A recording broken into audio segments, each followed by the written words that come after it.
just stop. I want Turning Point USA to, for once in their lives, do the right thing and pay me a monthly retainer to consult them on PR. To just say no. Nope, no. So I say to myself, the numbers of the prisoners, they cannot be random. They are random, but they can't be random.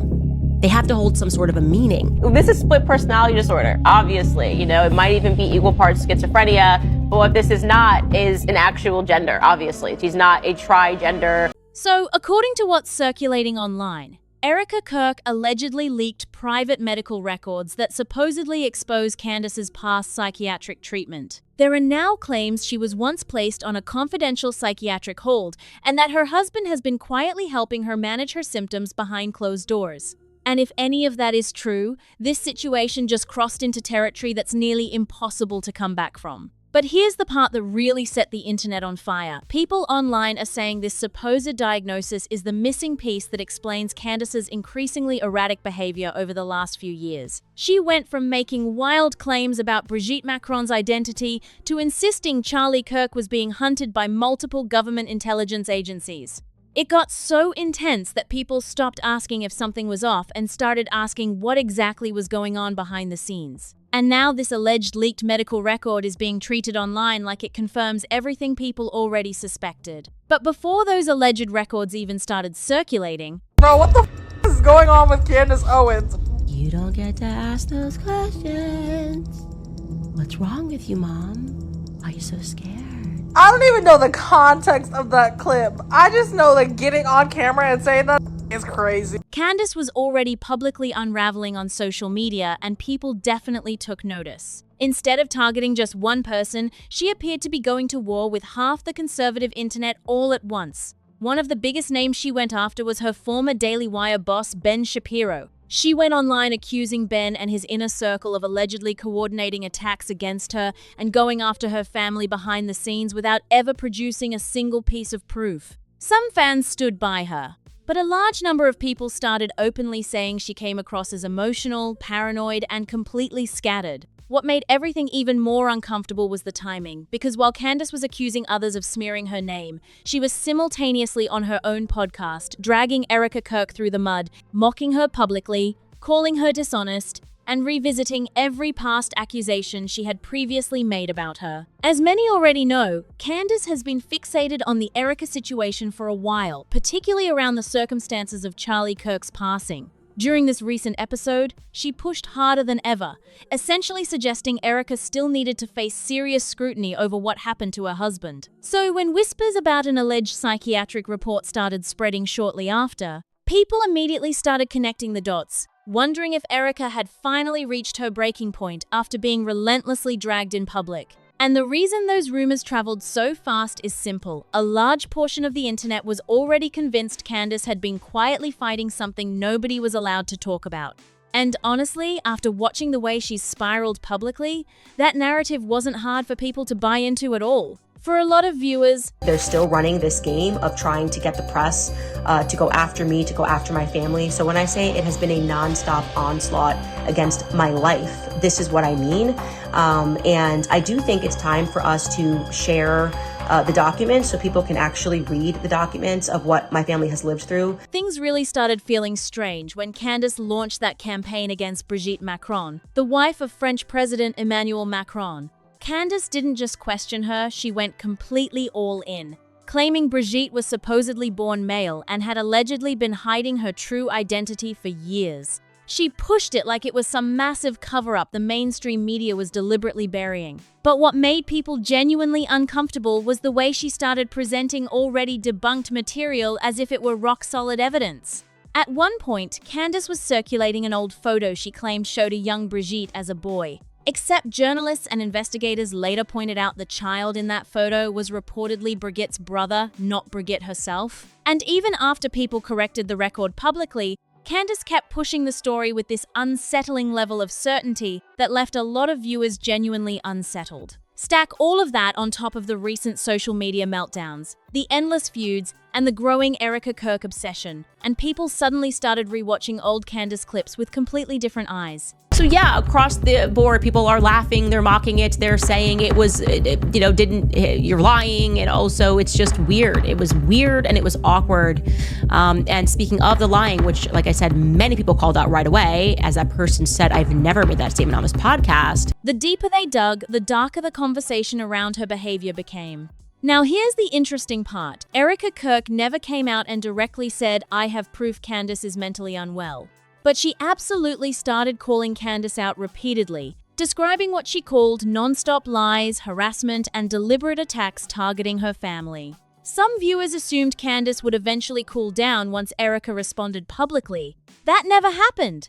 Instead, Candace escalated every single time Erica spoke out. Eventually, she took things to a whole new level by launching an entire investigative podcast series called Bride of Charlie, dedicating hours to picking apart nearly every corner of Erica's life. She questioned Erica's childhood stories, attacked her business dealings, accused her of misrepresenting her education and background, and even attempted to draw indirect connections between Erica and Epstein-related allegations involving trafficking networks. And then came the accusation that really pushed people over the edge. Candace repeatedly implying that Erica may have had something to do with Charlie's passing. Once those episodes started circulating widely, even longtime Candace supporters began saying she sounded way too personally invested in tearing Erica apart. One New York Post article described Candace's behavior as libelous, calling the investigative series a loosely put-together collection of falsehoods and innuendo targeting Erica Kirk. That description traveled fast because so many people felt it captured exactly what they had been watching unfold in real time.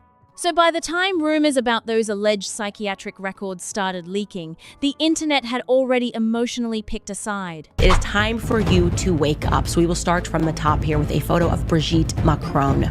Real name, Jean-Michel Trogneau. That person that you are looking at on the right is not a woman. Okay? Here is a photo, by the way, just over the years, Jean-Michel Trogneau, as he became Brigitte, as I said. And it became increasingly clear that Erica Kirk had finally hit her absolute limit, because after months of carefully dancing around directly naming Candace, she stopped being vague and called her out publicly, and she did not hold back. Erica accused Candace of spending months deliberately pushing narratives that painted her as being responsible for her own husband's passing. She made it crystal clear she viewed Candace's behavior as hateful, calculated, and intentionally malicious. The raw frustration in her voice during that clip was genuinely impossible to miss. This wasn't someone performing outrage for the cameras. This was someone who had clearly been pushed to their breaking point. But people also noticed something interesting. Erica still stopped short of using the specific word the internet had already been throwing around about Candace for months. Some viewers believe that restraint came from the fact that despite everything that had happened between them, Candace had once shared a genuine connection with Charlie Kirk. There was history there, complicated history, and Erica seemed to be holding at least one line out of respect for that. Laura Loomer, however, had absolutely zero interest in holding any lines. She jumped straight into the chaos without hesitation and posted publicly, after accusing Erica Kirk and TUSA of being responsible for Charlie Kirk's passing. Stop. That's it. That's all I have to say. Stop. Candace Owens is now claiming Erica is a billionaire and that she and TUSA should hire Candace Owens. This is schizophrenic behavior. The second that post went live, the conversation detonated. Because this wasn't just another random voice piling on, this was a prominent conservative commentator openly using language that the internet had been quietly whispering about for months and suddenly saying it out loud in public.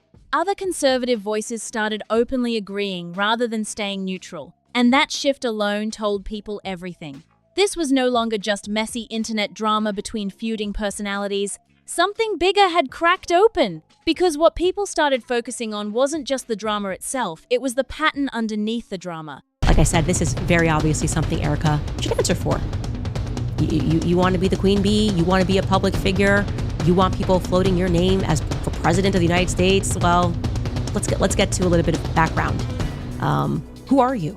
What were you doing? And the pattern is what started making even casual observers genuinely uncomfortable. Every single time Candace Owens faces serious public pressure or credible pushback, something very specific happens. She doesn't just defend herself, she escalates into an entirely new narrative. Suddenly, there are secret sources. Suddenly, powerful and unnamed figures are allegedly moving against her behind the scenes.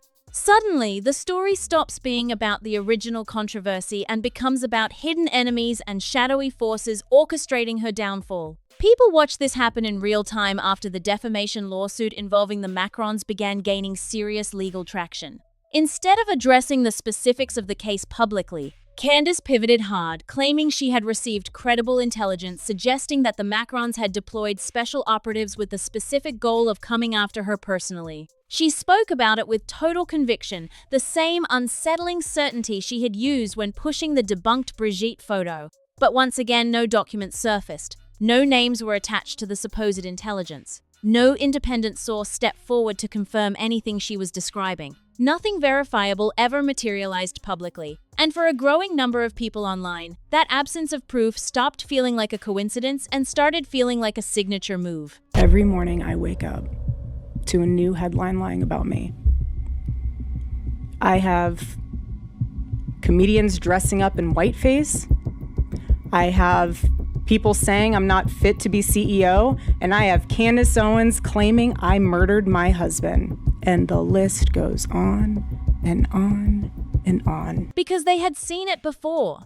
They had seen it with the Brigitte Macron claims. They had seen it with the accusations against Ben Shapiro and his inner circle. They had seen it with the Charlie Kirk death conspiracy. Each time the stakes got higher, the claims got more dramatic, and the evidence stayed completely invisible. Former supporters, people who had defended Candace publicly for years, started speaking up and saying the pattern had become genuinely difficult to keep excusing. Because taken individually, any one of these controversies could be explained away. But stacked together, back to back, escalating in intensity each time, that was a different conversation entirely. And then the alleged psychiatric records entered the picture and essentially handed the internet a match next to an already open flame. Whether those records are authentic, fabricated, or somewhere in between, the damage they caused was immediate and severe. Because the internet didn't wait for verification, people had already built a narrative in their heads over months of watching Candace's public behavior, and this alleged leak felt to many like the final piece snapping into place.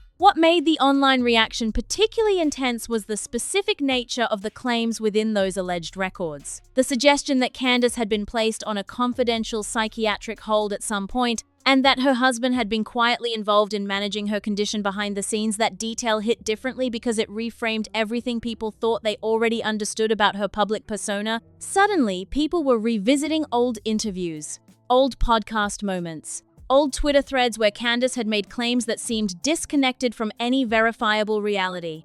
And they were watching all of it through a completely different lens than before. Comment sections across multiple platforms filled up overnight with people sharing clips, timestamps, and specific moments they now felt looked very different in retrospect. And this is where the conversation took its darkest turn because it stopped being about whether Candace was controversial or difficult or even dishonest. People started asking a genuinely uncomfortable question out loud. They started asking whether the people closest to Candace, the colleagues, the platforms, the networks that amplified her for years, had noticed something was wrong long before any of this became public and simply chose to stay quiet because she was generating too much attention and too much revenue to slow down. That accusation cuts deep because it doesn't just implicate Candace, it implicates an entire ecosystem that profits from outrage and spectacle regardless of the human cost underneath it. And whether or not the alleged psychiatric records ever get officially confirmed or denied, that broader question is not going away.